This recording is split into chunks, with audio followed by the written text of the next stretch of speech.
சுவாமி சுந்தரேஸ்வரர், அன்னை மீனாட்சி திருவருளால் நாளை விடியலில் இருந்து தொடரும் அனைத்து நாட்களும் நம் அனைவருக்கும் இன்பமான நாட்களாக அமையட்டும்.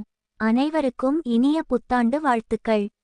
நின்னாசி நாளும் வேண்டும் உன்னுடன்